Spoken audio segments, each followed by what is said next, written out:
Inihain ng singer-actress na si Rita Daniela ang reklamong acts of lasciviousness laban sa aktor.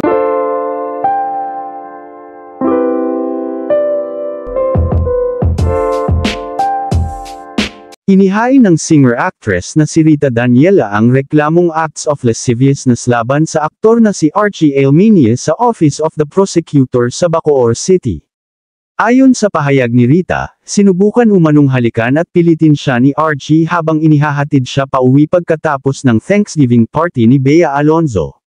Kinabukasan, humingi ng tawad si Archie at sinabi niyang lasing siya noong nangyari iyon. Ini-report ni Rita ang insidente sa pamunuan ng GMA at hiniling na tanggalin si Archie sa Kapuso series na *Widow's War.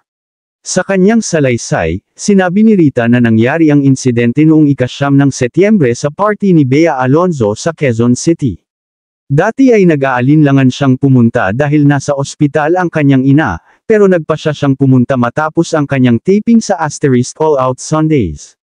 Napansin niyang lasing si Archie at nagbigay ng mga komentong nakasakit sa kanyang damdamin.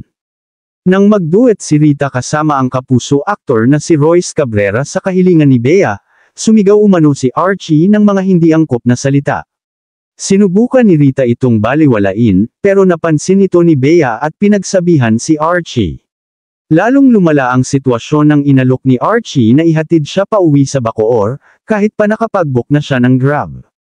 Pinilit umano siya ni Archie, kaya sa huli ay sumama na rin siya. Habang nasa Cavitex, sinubukan umanong hawakan siya ni Archie. Pagdating nila sa kanyang bahay, humingi umano si Archie ng halik, at nang tumanggi siya, pilit siyang hinalikan.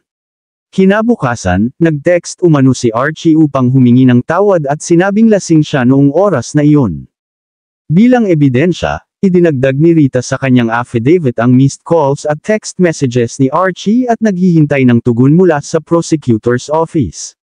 Si Rita Daniela ay isang singer, actress, at TV host sa Pilipinas na unang nakilala bilang Grand Champion ng QTV's *Popstar Kids, at mas nakilala pa sa kanyang papel bilang si Aubrey Palomares sa *My Special Tatay. Noong nakaraang taon, ipinagdiwang ni Rita ang unang kaarawan ng kanyang anak na si Uno, na may kasamang Christian dedication at Paw Patrol themed party. Ibinahagi ang mga larawan mula sa kaganapan sa social media.